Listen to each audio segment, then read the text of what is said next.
What's up, everyone? Welcome back to Locked On Bucks. Today, we're going to be talking about Giannis, the growth of Giannis from a kid to a father in Milwaukee and an NBA champion, and much, much more. Let's get into it.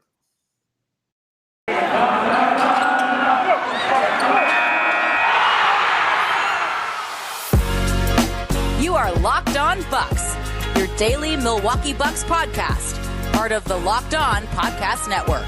Your team every day. Welcome to Locked On Bucks. I'm your host, Kane Pittman. You can see me and hear me daily on this show. And also find my words over at ESPN and NBA Australia. And joining me today is a good friend of mine, first time on the show. I may have been called out on the fact that it's taken so long to get her on the show, but from the Milwaukee Journal Sentinel, covers the Bucks, covers the Packers, covers the Brewers, covers everyone, really. It's Laurie Nickel. Before I bring Laurie in, I'll let you guys know today's show is brought to you by Rock Auto. Amazing selection, reliably low prices, all the parts your car will ever need. Visit rockauto.com and tell them Locked On sent you. Laurie, I said you were a little bit unfortunate with the timing of this because my cover for not having you on the show to this point is the fact that I actually didn't think that you would want to do this. And not only did I not think that you would want to do this, I think if you had the choice, it wouldn't be on YouTube either. We tried to plan this last week. I'm sorry, the show's on YouTube now. Here we are. I can see you, which is actually nice because it feels like a long time ago since we were able to hang out and see each other. I'm glad that I was able to finally bully you enough to get on your show. I'm glad that I'm good enough that you got to the bottom of your contacts list and called everybody else and finally got to me. So thank you. Well, it's not true at all, and that might have been one of the worst intros I've ever had. I felt like I was about to lose my voice, but we haven't been doing YouTube for long enough that I'm not going to go back and try and edit this. So this is staying in, so it's all fine.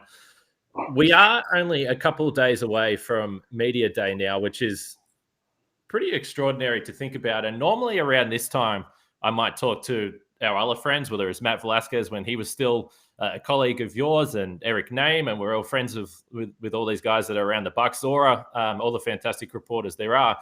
And most of the time, people will say, I can't believe that basketball's back. This was such a short off season. We've only had 2 months since the season ended, since the parade. But for you, I don't know what it feels like because I don't know when you stop. Because you're still doing the Packers, you're still doing college sports, you're still doing baseball. So has it even registered with you that basketball's about to tip off again in a few days here? No, because the Brewers are in the middle of a 10-game homestand and they've lost 5 straight. I've been out at American Family Field every day covering the Brewers, and then I'll be covering the Ryder Cup. And I just was going through my calendar and texted Jim Owczarski. I'm like, oh my gosh, Media Day is Monday already, and need to get questions prepared, but it's nothing for us compared to what the athletes are going through. I hope that there's a lot of load management planned for the first 2 months of the season, because this is too quick of a turnaround for anybody. But for a reporter, it's cool to be in Wisconsin. There's so much going on, but we're neglecting coverage of other things that we would be giving a lot of coverage to, just because there's so much going on here right now that's been condensed into this fall. Yeah, potentially the state of champions, the Brewers. I'm not a Brewers fan. I'm not a Packers fan, though I do have a soft spot for the Brewers. So it's fun. And on this show, we still call it Miller Park. I'm sorry. I'm not going to come around on that. So hopefully we don't offend any sponsors there or potential sponsors of this show. But the reason why this is a perfect time for this conversation is because Media Day is coming. And over the last few days when I was preparing for this and preparing for this season, I went back and looked at some Giannis stuff and some of his earlier media days that he had, or post-game press conferences and stories that he did. And one story that you were able to track down for me with the Journal Sentinel archives was the Giannis at 19, I believe was the title of the story. But it was a really fun read to go back. And I wasn't around when in Giannis' first couple of years there. I met him when he was already a superstar. And so it's been the last couple of seasons for me, but you were there from day one. So I think it's fascinating to look at Giannis, the human, from legitimately a kid in Milwaukee to now being an adult. And I think that's always, I've always said this, it's one of the most fun things as a sports fan. It's cool when you get players come into the franchise. It's cool when you make trades for superstar players, but there's something special about watching a young player literally grow up in your city or on your team. And that's been a pretty special journey with Giannis, and you've been covering him from day one. So I imagine for you, there is, I don't know what the emotion is, whether it's satisfaction, whether it's, I don't know, enjoyment of seeing him go down that path. Well, he's the oldest 26-year-old in the world, though. I mean, in some ways. But when I interviewed him, when he was the first time for a one-on-one, he was 19 years old. He didn't want to do it. He kind of had the teenager, like, really, do I have to? And I think it was Dan Smichek who talked him into it. And I remember, like, he was kind of talking to other people on the court or whatever, and then he caught a vision of himself in the mirror, and he started flexing and, like, showing off his, his biceps and his guns and stuff like that. Like, he was already thinking about working out then. And then when I sat down to talk to him, he was great. I mean, he was really earnest and honest. And what I liked about him is that at that age, if he didn't understand something that I said, he would ask me to clarify or repeat it so we could talk about it. He didn't just try to fake his way through it. So that was, to me, I read that as somebody very inquisitive and eager to learn. But that at that stage, his parents were just in the process of coming over to Milwaukee. In fact, when I turned in that story, my editor, Mike Davis, said, "You've got to get the parents."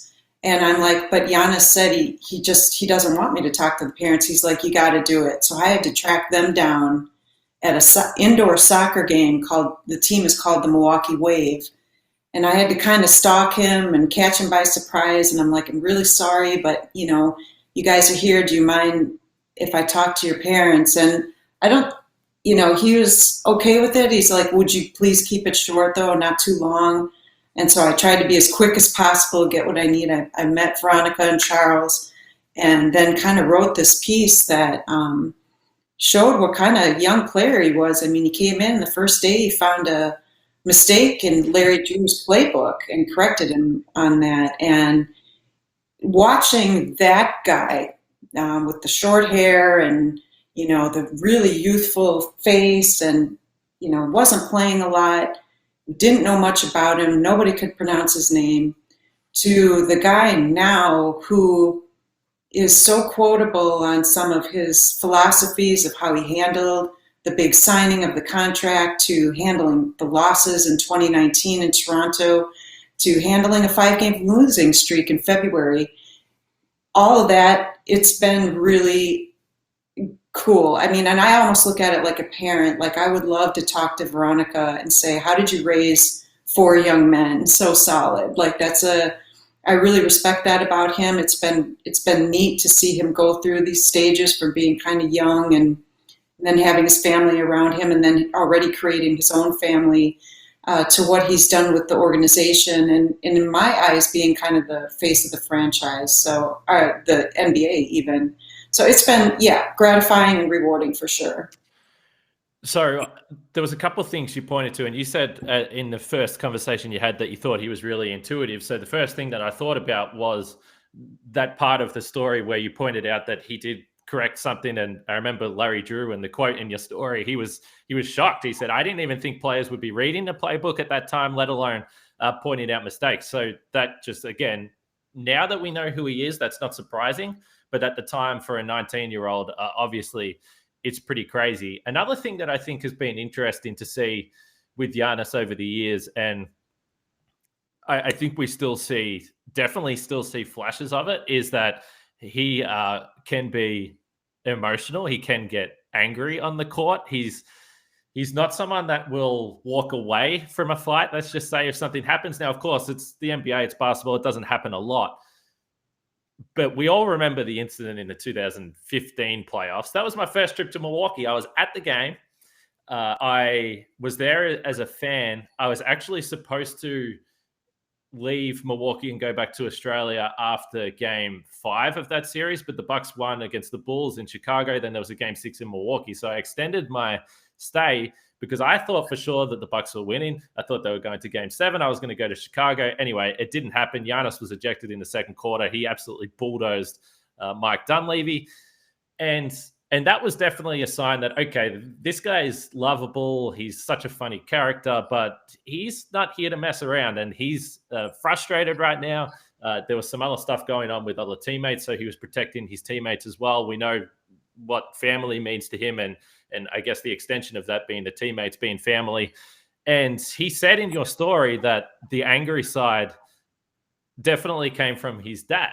He said his dad did have that in him, that he could fire up a little bit. And I don't think it's surprising. We see it with Thanasis. We see it with Giannis, as I said, on rare occasions. But I do think there's been a maturity where it doesn't feel like he's going to have an incident like that again in his career. Although you could say maybe a headbutt last year was pushing the lines a little bit. Well, that was the thing, though, to me, and please correct me if you think otherwise, but after the bubble and getting back here, to me, there was a huge step from him to redirect his energy. And he used to really kind of feed off of that anger and use that feeling slighted or feeling undermined as a way to motivate himself. But this year, there was all this big energy conservation. I mean, and it wasn't even just with the plays where he was great and he would normally celebrate and do things and he would kind of rein it in, but certainly at times when he might have chewed out a ref or another player, he would bring it all back and he wouldn't let it out in press conferences. He really had to conserve his energy, and not coincidentally, he was playing more minutes too. So I think that's definitely a sign of maturity, and it's also a sign of endurance. I mean, endurance athletes do that too. Tennis players who know they're going to be in for 4-hour matches don't go crazy early on. They know they have to conserve their energy. So that's smart, and probably is a little bit due to Mike Budenholzer as well, talking to him about that. They had really good conversations about that before the start of this season. And I think that Giannis took that to heart. Yeah, so that's really interesting. And I had a couple of points here. I told you I don't really plan anything for this show because I know these conversations just start to roll. But I want to come back to that, specifically the change in attitude that I definitely saw and I definitely sensed with the way that whether it was on court or just handled the media. So I want to come back to that after we talk about, Laurie, my favorite protein bar in the entire world. It's Built Bar, the best tasting protein bar that's ever been made. I don't know if you've had a Built Bar before, Laurie, but we've been celebrating freedom of choice when it comes to Built Bar because there's so many delicious flavors that you can find. And when you talk to a Built Bar fan, they're definitely passionate about their favorites. Mine personally is coconut. This has been a big talking point on the show. Are you into coconut and whether it's, in your protein bar, chocolate, anything like that? I'm sorry. No, I don't like coconut. Okay, well, we're split. Frank and myself like the coconut. Justin and Laurie don't like coconut. But the beauty of it is you can go through this cookies and cream, peanut butter, raspberry, mint brownie. So you'll be able to find something you like at built.com. So just go to built.com and use the promo code LOCKED and you'll get 15% off your order. Use promo code LOCKED for 15% off at built.com. All right, so coming back to the emotions, and this was something that we really briefly spoke about before we started recording the show, but I'll let people in on something. I'm tracking down a clip from Giannis where he says I look like a YouTuber because now we're on YouTube. So maybe we have to try and get Giannis. I don't know if the Bucks will allow that to happen, but maybe I just need to spring it on Giannis during media day that, hey, we're on YouTube now. Come on YouTube and see what he says. Maybe that's my best plan of attack here. But that comment from Giannis came on December 15 last year. And I might have my Australian and American dates here. So if I get this date wrong, you can correct me. It's fine. But December 17, I believe, maybe it was December 16, was when Giannis announced that he was signing the Supermax. And just going back and listening to those press conferences in the days prior, that to me, and we've seen Giannis talk after losses, and generally I think he handles the media really well after losses. We know there was the one incident where he did walk off stage, but we were both in Toronto that time, Laurie, and he'd already answered questions for well over 10 minutes. So it's not like he got up there and was angry and walked off. That was a different situation there. But I really sensed the tension and the stress and maybe just the straight up annoyance that in training camp, every press conference he had, there was only one thing people wanted to talk about, and that was him signing the contract, him signing the extension in Milwaukee. Now, I can sit here and I think we spoke about it, and I said, I don't know what else he expected. He's not going to be able to brush this away if he doesn't sign the extension. This is going to carry him right through the season. And then from the moment that he signed that contract, it was like a completely different person. As you said, the way that he handled losses, the way that he handled different situations that the Bucks hadn't found themselves in previous regular seasons. They were losing more games the whole time through. He was mature. He was like, it's fine. I'm having fun. I'm playing basketball. The team's going to figure it out. We understood this was going to be a process. It was kind of remarkable to see the way that he handled things. No emotions, just having fun and doing it with a smile, win or loss. Well, we have different reads on that a little bit. My read was that he was wary of it. Like he was exhausted from talking about the Supermax, thinking about it, trying to make this life-changing, generational changing decision. And to me, he handled, I think you're talking about the press conference that he gave a few days before he actually announced that he signed the big deal, right? Where he was just he never took a shot at anybody in the media, and he never cut anybody off or got snappish. But I think he kind of, he had his shoulders down a little bit. From what I remember, he just looked like this is the last thing in the world he'd rather be talking about, because it doesn't have anything to do with basketball. And it was just such a big decision. There's so much tied into it he's always taken pride in providing for his family. Now he's the family patriarch in a lot of ways, him and Thanasis. So I read it as somebody who is just probably tired of talking about it with brothers, with his partner, with his parents, with his agents, with fans, and that's not what his focus is about. He doesn't ever strike me as somebody who's obsessed with money or status. He still gets excited with a new pair of tennis shoes, like most of us do. So to me, my read was that he just didn't know some of it, we had to ask questions and come about it different ways to try to extract any information from him. And he was just tired of talking about it. But to me, that was somebody who was under a lot of pressure. And that can do funny things to even the strongest, the mentally toughest people. And I think looking at the press conference after that and seeing that, it was, to me, fascinating that he carried over from what he told us in 2019 in Toronto, where we all thought, gosh, he must be devastated. The Bucks didn't win. He's crushed. And he was like, you know what, as long as you can say that you put in everything that you have to let the game play out. You have to honor the sport and the rules and how things play out. That's all the control that you have. And that's something I expect from like a 51-year-old Mike Budenholzer to say, not from a young guy in his early to mid 20s. So how he handled all of that was really impressive, and says a lot about him, because he could have gone anywhere, right? And the fact that he chose us, meaning the city of Milwaukee, is pretty remarkable. So, but yeah, I just saw somebody who was just really like tired. It was like somebody who's been through counseling all the time, or just talking. You could tell it was just weighing on him. And I think he was tired of it. Yeah, and so he had every reason to feel that way, by the way, despite the fact that we were there and we were asking the questions. Yeah, I would feel like that too. But I also had some fears that I was like, well, gee, I really hope he signs this, because if not, this is going to be a long, long season. And I don't know how you go on playing under that weight. And I don't know like what it actually contributed to the decision, but it's been something that I've at least spoke about before. The fact that in Milwaukee, it is a smaller city. Normally, there would just be me, you, Eric, Matt, Jim this year. I've never met Jim in person, but a small contingent of people on a random regular season game, which I'm sure has to be nice, because I've had the I guess the luck or the pleasure of going on a few road trips and being in New York, for instance, when the Bucks are in New York, or in LA and they're about to play the Lakers and LeBron James. And you see him that it is overwhelming when all of a sudden you go from usually having 6 people there at practice to now you've got 40, and they all want to ask you question after question about LeBron, and he's kind of pushed back on that.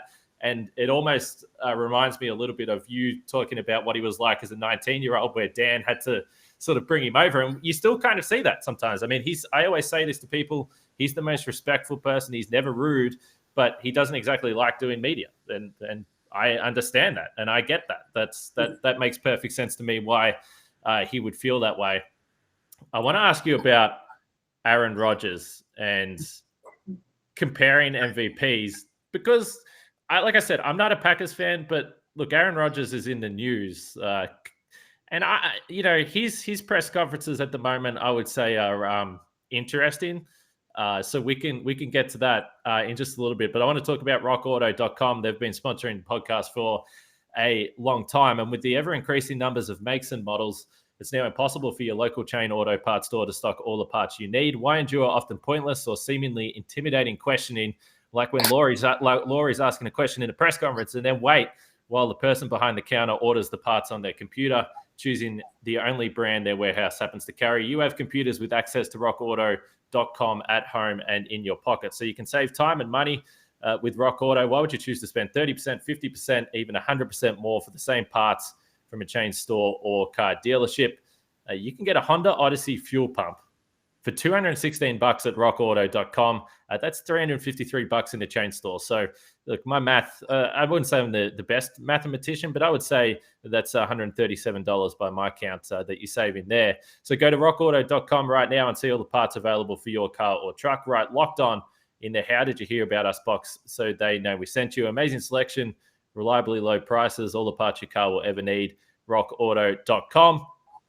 And this is good. We're about to move into talking some basketball and football season's in full swing. There's a big Packers game coming up this Sunday. And as always, BetOnline is your number one spot for all pro and college football action this season. With a new updated site and interface, even more odds, props, and contests, betonline.ag continues to be the number one source for all things football. Head to the website or use your mobile device to sign up today and receive your 100% welcome bonus. That's double your initial deposit just for signing up. Don't forget to use the promo code NFL100 for that one. That's BetOnline, your online sportsbook experts. So I said we were going to talk football, and we're not actually going to talk football because, let's be honest, no one wants to hear me do that. But it's such a crazy time for Wisconsin sports, and I know everyone that has watched the Bucks for a long time or covered the Bucks for a long time said that they never really thought they were going to win a championship. I think that's absolutely fair. It did seem unbelievable in many ways. But when you look what's going on with the Brewers and the Packers and just the straight up MVP talent that is playing in Wisconsin right now, and you're covering all three of them, and as you did point out to me via text before we started, you also covered Brett Favre and covered Ryan Braun as well. So you've covered your fair share of superstars. And I've said, and maybe I'm not the right person to say this because I haven't covered those other guys, but just from my experience in the NBA, I've always said that Giannis is one of the most unique superstars I could ever imagine. When you combine the talent, then the personality, the family values, whatever it is, whatever you want to throw in there, he's just such a unique person to me. And then you see someone like Aaron Rodgers, who to me from afar strikes me as your typical superstar. I would say his relationship, I don't know what the relationship is like with the media right now. It seems a little bit testy. But how do you compare the experience of covering the different MVPs that are in Wisconsin right now? Well, Aaron was very different at age 26 as well. Yeah, right. And from my experience, I go back to covering like Michael Jordan and Bob Knight. I mean, my experience has been that success, championship success, MVP success, and money all change every athlete I've ever covered, ever. Like from the most humble guy to the guy who's self-assured and confident, maybe cocky and arrogant. To me, it's unavoidable. And it also changes the people around you who influence you, who are your sounding boards. I've never seen anybody go through that completely unscathed, unchanged. But I like Aaron, and it doesn't bother me that he gets a little abrasive or that he speaks his opinion. But, Aaron was in a much different situation. He was put on the defensive right away because he was replacing a hero in Brett Favre, and Brett Favre left the Green Bay Packers under really stressful, acrimonious situation. So, Aaron Rodgers came in and tried to ingratiate himself to the fans and to the organization to a point. He did not like being booed he was actually bullied and harassed. Like, I did a story about him, people did graffiti to his house, and people would boo him to his face or confront him at the gas station while he's pumping gas in his car. I mean, these are things that Giannis, to my knowledge, has never really experienced. Giannis has always been kind of embraced and he got picked up by fans and driven to the arena. He wasn't getting approached at the gas station. And it's so totally different situations, but they are very different people as well. And if Giannis is still the same guy 10 years from now or 11 years from now at 37, that will be impressive. I mean, to me, he's always been special because he has the immigrant mentality, and that's something that I identify with very strongly with my own family and the immigrants that came through. And it was very much a never take anything for granted, work constantly, never, assume that you belong. It's this constant, there's a work ethic there that comes with what I call an immigrant mentality, that it's never satisfied. It's never content with anything, with status, financial security, accomplishments at work, that's just ingrained and inborn. And that's something that I think is such a big part of Giannis Antetokounmpo's identity, and also his older brother's identity. That's who they are. And they're so close. That part I could see being the same. But I know, Jim Ozarski and I have kind of been wondering, how are the Bucks going to handle success now? How's access going to be? How are they going to treat the media and the fans and all the demands? Because what happens is, what we don't necessarily appreciate or fans don't understand is, when something like this happens, when somebody wins a championship, everybody wants a piece of you, and everybody thinks they are entitled to a little piece of you.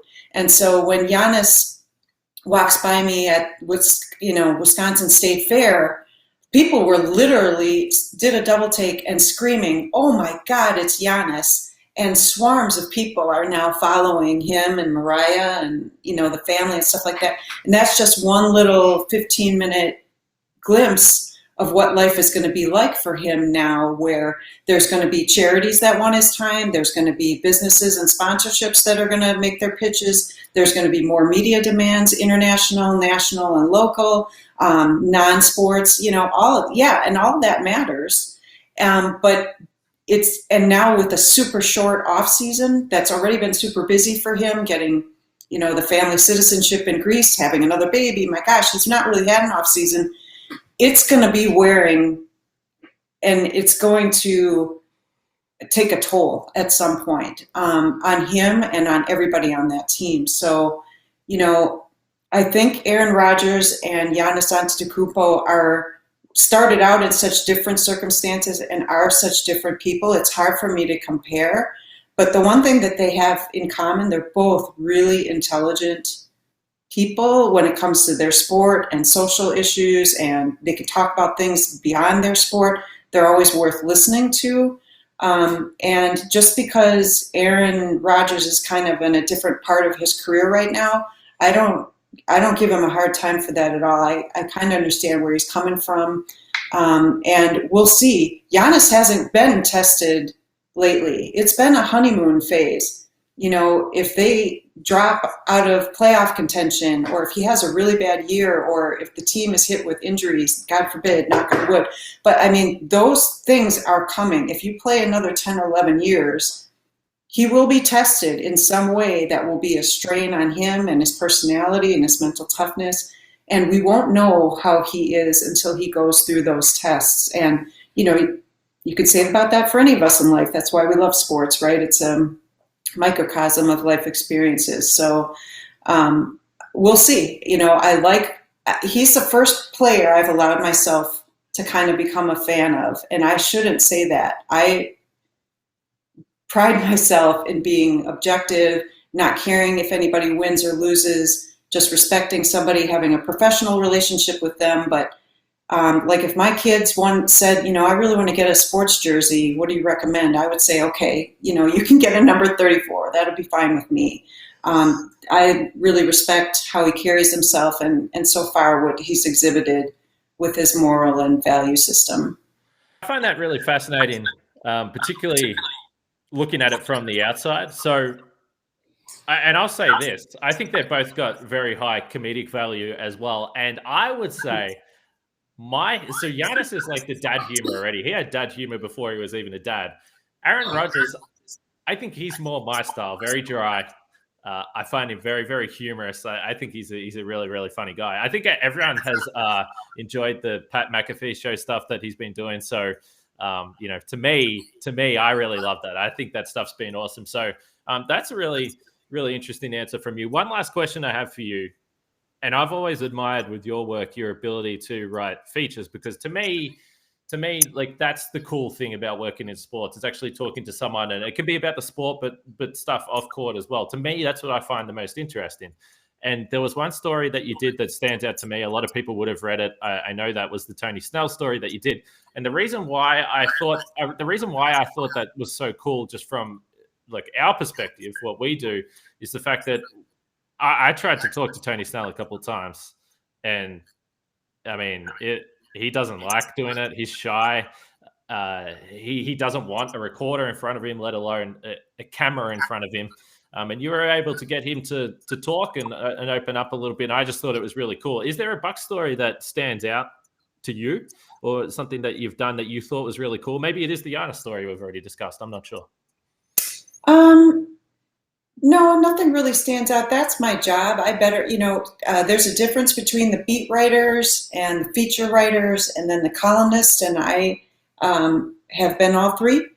And if I don't tell you something about somebody that's new or interesting, then I haven't done my job. Yeah, even with all the stuff that you know, Kane, and the team inside and out, I personally try to challenge myself to get something that would be interesting to you, because if it's interesting to you and you know everything about the team, then it'll be interesting, hopefully, to the reader and the fan. I actually think more of the people who I didn't get anything out of, that I'm disappointed that I failed with that.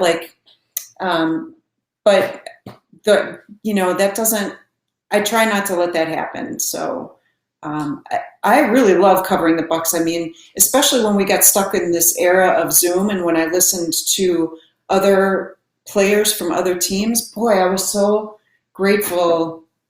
You know, like Chris Middleton is not going to be flashy or demonstrative or anything like that with his press conferences. But if you ask him certain questions and get him on certain topics and work him a little bit, you know, he will tell you things that are interesting. And I would say that about Drew Holiday and certainly Pat Connaughton. So all of those players were so good, even when we had this horrible distance of having to talk to people on Zoom for a year and a half. So that was lucky, I think, for us who cover the Bucks or follow the Bucks, is that they were good even in those circumstances.